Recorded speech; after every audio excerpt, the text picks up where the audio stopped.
ইলেকট্রনিক্সে একটি জিনিস না জানলে কোনো কিছুই বানাতে পারবেন না, সেটা হচ্ছে ওহমস ল। ওহমস ল কি? ওহমস ল হচ্ছে একটা সূত্র, অর্থাৎ ইলেকট্রনিক্সে কাজ করার জন্য আমাদের এই সূত্রটা প্রচুর পরিমাণে প্রয়োজন হয়। তো বিজ্ঞানী জর্জ সাইমন ওহম একটা সূত্র দিয়েছিল, ওনারই নাম অনুসারে ওহমস লটা প্রচলিত আর কি। তো এটা কমপ্লিকেটেড করে আমি বলবো না, এটা খুবই সহজ, আমি আপনাদেরকে দেখাবো। তো ওহমস ল যেটা বলে সেটা আমি আপনাকে ব্যাখ্যা করার চেষ্টা করব। সেটা হচ্ছে বিজ্ঞানী ওহম বলেছে যে কোনো সার্কিটে যদি রেজিস্ট্যান্স বাড়ে তাহলে কারেন্ট কমবে, আবার কোনো সার্কিটে যদি ভোল্টেজ বাড়ে তাহলে কারেন্ট বাড়বে। আপনি একটু বিষয়টা বোঝার চেষ্টা করুন তো। দেখেন, ভোল্টেজ যদি বাড়ে তাহলে কি অবশ্যই কারেন্টকে খুব জোরে চাপ দিবে। তাহলে কি কারেন্টকে যদি জোরে চাপ দেয় তাহলে তো আপনাকে বুঝতেই হবে যে কারেন্ট বাড়বে, কারণ কারেন্ট জোরে যাবে, ভোল্টেজ বেশি মানে কারেন্ট বেশি যাবে। আবার যদি রেজিস্ট্যান্স বাড়ে কোনো একটা সার্কিটে, তার মানে কি কারেন্টকে বাধা সৃষ্টি করছে, তাহলে কারেন্ট ফ্লোকে যেহেতু বাধা সৃষ্টি করবে তাহলে অটোমেটিক্যালি আমরা বলতে পারি যে কারেন্ট ফ্লোটা কমে যাবে। তার মানে ওহম ল যেটা ব্যাখ্যা করে, এটার বীজগণিতিক একটা রূপ আছে, এটাকে আমরা বলি ভোল্টেজ সমান সমান অ্যাম্পিয়ার এবং রেজিস্ট্যান্সের গুণফল, অর্থাৎ V is equal I R, বা V is equal I into R, আপনি যেটাই বলেন না কেন ওটাই হবে। আপনি এখান থেকে ভোল্টেজ বের করতে পারবেন যদি অ্যাম্পিয়ার আর রেজিস্ট্যান্স থাকে। আবার রেজিস্ট্যান্স যদি বের করতে চান তাহলে আপনি ভোল্টেজ আবার অ্যাম্পিয়ার থাকলে আপনি বের করে ফেলতে পারবেন। আবার যদি আপনি চান অ্যাম্পিয়ার বের করবেন তাহলে ভোল্টেজ এবং রেজিস্ট্যান্স পেলেই হবে। অর্থাৎ আপনার কাছে তিনটা ডাটার মধ্যে যে কোনো দুইটা ডাটাই যদি থাকে তাহলে আপনি এর মধ্যে একটা জিনিস বের করে ফেলতে পারবেন। তো আরেকবার আমরা জানার চেষ্টা করি ওহম ল জিনিসটা কি। ওহম ল হচ্ছে, বিজ্ঞানী ওহম এই বিষয়টা ব্যাখ্যা করেছে যে কোনো সার্কিটে যদি ভোল্টেজ বাড়ে কারেন্ট বাড়বে, আর কোনো সার্কিটে যদি রেজিস্ট্যান্স বাড়ে তাহলে কারেন্ট কমবে। এটা আমরা এখন একটু ম্যাথামেটিক্সের মাধ্যমে জানার চেষ্টা করব আসলে বিষয়টা ঠিক কিনা। চলুন আমরা দেখে আসি। ওহম যে বিষয়টা বলেছে সেটা আমরা জানার জন্য প্রথমে আমরা একটা সার্কিট অঙ্কন করি।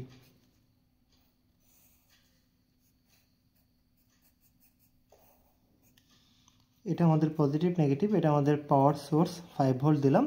এখানে আমি 10 ওহমের রেজিস্ট্যান্স বিশিষ্ট রেজিস্টর লাগালাম। এখন বিজ্ঞানী ওহম যেটা বলেছে সেটা হচ্ছে আপনার রেজিস্ট্যান্স যদি বাড়তে থাকে আপনার এর মধ্যে দিয়ে কারেন্টটা কম পরিমাণে চলাচল করতে থাকবে, অর্থাৎ যত বেশি রেজিস্ট্যান্স বাড়াবেন তত বেশি কারেন্ট কমতে থাকবে। আবার আপনি যদি রেজিস্ট্যান্স ফিক্সড রাখেন, ভোল্টেজ যদি ধীরে ধীরে বাড়াতে থাকেন, যত বেশি ভোল্টেজ বাড়াবেন তত বেশি এর মধ্যে দিয়ে কারেন্টটা বাড়তে থাকবে। তো এর জন্য বিজ্ঞানী ওহম একটা সূত্র দিয়েছে, ভি ইকুয়াল আই আর, অর্থাৎ ভোল্টেজ আপনি তখনই পাবেন যখন আপনি কারেন্টের সাথে রেজিস্ট্যান্স গুণ করবেন। ঠিক আছে? তো এখন এটা থেকে অনেক কয়েকটা সূত্র পাওয়া যায়, যেমন আপনি লিখতে পারেন আইকে এপারে রেখে আই সমান সমান ভি ডিভাইডেড বাই আর, আবার আরকে এপারে রেখে আর সমান সমান ভি ডিভাইডেড বাই আই। অর্থাৎ এটার তিনটাই কিন্তু সূত্র। কারো যদি মনে হয় যে আমি মুখস্থ করবো, আপনি মুখস্থ করতে পারেন। ভোল্টেজ কখন পাবেন? যখন কারেন্টের সাথে রেজিস্ট্যান্স গুণ করবেন। যখন আপনি কারেন্ট চাইবেন তখন আপনি ভোল্টেজের সাথে রেজিস্ট্যান্স ভাগ করবেন। আবার যখন আপনি রেজিস্ট্যান্স চাইবেন ভোল্টেজের সাথে এই যে এর কারেন্টটা ভাগ করবেন। এই কারেন্টের এককই হচ্ছে অ্যাম্পিয়ার। তো অ্যাম্পিয়ার কারেন্ট বিষয়টা ঠিক একই রকম আর কি। আচ্ছা, অনেক সময় বলতে ভুল হয়। তো যাই হোক, এখন আমরা বিজ্ঞানী ওহম যেটা বলেছে সেটা আমরা প্রমাণ করার চেষ্টা করব। আমরা প্রথমে ধীরে ধীরে ভোল্টেজ বাড়াবো, তারপর আমরা ধীরে ধীরে রেজিস্ট্যান্স বাড়াবো। আচ্ছা, আমরা এখন আমাদের কি প্রয়োজন হবে? ওহম বলেছে আপনার যদি ভোল্টেজ বাড়তে থাকে কারেন্ট বাড়তে থাকবে, আবার যদি রেজিস্ট্যান্স বাড়তে থাকে কারেন্ট কমতে থাকবে। অর্থাৎ আপনার মাপার দরকার এই কারেন্টটা। তাহলে আমি সূত্রটা এখানে লিখি, আই সমান সমান ভি ডিভাইডেড বাই আর। এখন আমি যেটা করব, প্রথমে আমি ভোল্টেজকে ভেরিয়েবল রাখবো। হ্যাঁ, যখন ভোল্টেজকে ভেরিয়েবল রাখবো, এটা ধরেন ভেরিয়েবল চিহ্ন দিলাম, প্রথমে ভোল্টেজ আমার 5। তাহলে আমি এখানে বসাবো 5, আর এর মান ফিক্সড 10 ওহম। তাহলে আমি এখান থেকে কত পাবো? 5/10, এখানে আমি হাফ 0.5 অ্যাম্পিয়ার আমি পেলাম। এরকমভাবে আমরা দেখেন প্রত্যেকটাতে রেজিস্ট্যান্সটা ফিক্সড রাখবো, অর্থাৎ 10 ওহম এটা ফিক্সড রাখবো। পরেরটাতে আমি ভোল্টেজ আবার 5-এর জায়গাতে আমি 10 ভোল্ট দিব। আচ্ছা, এটা আমার 10 ওহম কিন্তু, হ্যাঁ এটা আমার 10 ওহম। আর এটা আমার 10 ভোল্ট, এখানে আমি 10 ভোল্ট মানটা বসিয়ে দিই, তাহলে আমি এখানে কত পাবো, 10/10 করলে 1 অ্যাম্পিয়ার। আপনি যদি এখানে এককগুলো লিখে দেন আরও ভালো। আবার আমরা ভোল্টেজ আরও বাড়াবো, 10-এর জায়গাতে আমরা এখানে 20 ভোল্টেজ করব। আচ্ছা, আমরা এখন এখানে 20 ভোল্টেজ করে দেখব। 20 ভোল্ট, এখানে আমরা 10 ওহম ফিক্সড রাখলাম। এখন দেখেন 20/10 2 অ্যাম্পিয়ার পেলাম। তার মানে এখানে দেখেন ভোল্টেজ প্রথমে 5 ছিল, রেজিস্ট্যান্সের মান এখানে 10, এখানে 10, এখানে 10 সেম।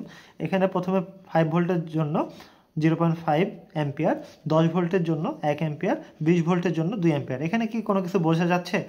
দেখেন ধীরে ধীরে বাড়ছে। আমি গ্রেটার দেন চিহ্ন দিয়ে দিলাম এটার থেকে।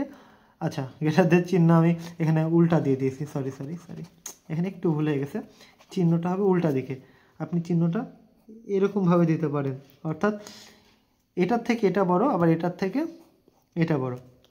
এবার আমরা আরেকটা বিষয় দেখব, সেটা হচ্ছে আমরা যখন রেজিস্ট্যান্সকে ভ্যারিয়েবল করব, তাহলে আমার আবার আই সমান আমি V/R, আমি তো জানি লিখতে পারি, তাই না? একই সূত্র, তাহলে আমি এখানে মানগুলা বসিয়ে দিতে পারি। তাহলে আমি এখন যেটা করব, প্রথমে 10 ওহমই বসাবো, অর্থাৎ ভোল্টেজের মান এবার আমি 5 ভোল্ট ফিক্সড রাখবো। আচ্ছা, আমি এটা একটু টান দিয়ে দিই। হ্যাঁ, এবার আমি ভোল্টেজের মান I = V/R, তাহলে আমি এখানে লিখতে পারি ভোল্টেজ কত, আমরা প্রথমে 5, এই 5টা ফিক্সড রাখবো। হ্যাঁ, 5 ভোল্ট। রেজিস্ট্যান্সের মান প্রথমে 10 আছে, আমি 10ই রাখলাম। তাহলে আমি এখানে কত পাচ্ছি, 5/10, 0.5 অ্যাম্পিয়ার। এবার আমার 10-এর জায়গাতে 20 করব, 20 ওহম। রেজিস্ট্যান্সটা বাড়িয়ে দিলাম, ভোল্টেজ 5 ছিল, 5 ভোল্ট, 5ই থাক। 20, এখানে দেখেন 5কে 20 দিয়ে ভাগ করলে 5/20, তাহলে আপনি পাচ্ছেন 0.25 অ্যাম্পিয়ার। আবার দেখেন ভোল্টেজটা 5ই রাখবো, 5 ভোল্ট। আবার আমি 20-এর জায়গাতে আমি 30 ওহম রেজিস্ট্যান্স লাগাবো, 30, তাহলে 5/30। এটা কঠিন কিছু না, আপনার কাছে প্রথম একটু কঠিন মনে হতে পারে, কিন্তু কঠিন না। এখন একটু খেয়াল করে দেখেন তো, লক্ষ্য করে দেখেন তো, আপনি ভোল্টেজটা এখানেও 5, এখানেও 5, এখানেও 5 রেখেছেন, এখানে এটা 20, সুন্দর করে লিখি, এটা হচ্ছে আমাদের 20, এটা 10, এটা 20, এটা 30। অর্থাৎ ধীরে ধীরে যখন রেজিস্ট্যান্স বাড়াচ্ছেন আপনার কারেন্টটা কমে যাচ্ছে, অর্থাৎ হাফ অ্যাম্পিয়ারের থেকে 0.25 অ্যাম্পিয়ার কম, তার থেকেও কম 0.166 অ্যাম্পিয়ার। তার মানে আমি এখানে দেখতে পাচ্ছি এই ভোল্টেজ, এই কারেন্টটা এদিকে বেশি, আবার মানে এটার থেকে এটা বেশি, আবার দেখা যাচ্ছে এটার থেকে এটা বেশি, তাহলে আমার বেশির দিকে প্যাট হবে। তার মানে আমার ওহমের লটা আমরা খুব সুন্দরভাবে বুঝতে পারলাম, দেখতেও পেলাম যে আমরা যখন ভোল্টেজ ধীরে ধীরে বাড়াচ্ছি আমার অ্যাম্পিয়ারটা ধীরে ধীরে বাড়ছে, আবার আমি যখন রেজিস্ট্যান্স বাড়াচ্ছি আমার অ্যাম্পিয়ারটা ধীরে ধীরে কমছে, বা কারেন্টটা ধীরে ধীরে কমছে। ওহমস ল এর আগে আপনারা পড়েছিলেন, অনেকে মুখস্থ করেছিলেন, এভাবে কি জানার চেষ্টা করেছিলেন?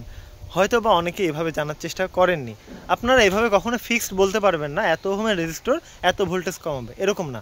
আপনার কত ভোল্টেজ ইনপুটে দিচ্ছেন তার উপর ডিপেন্ড করে আপনি রেজিস্ট্যান্স যখন লাগাবেন তখন আপনি একটা কারেন্ট রেটিং পাবেন। তো এখন বিষয়টা অনেক সহজ লাগলো, আমরা ক্যালকুলেশন করেও দেখলাম। সামনে এইভাবে আমরা টুকিটাকি বিভিন্ন ক্যালকুলেশন জানার চেষ্টা করব। সামনে আমরা জানবো কন্ডাক্টর এবং ইনসুলেটর কী।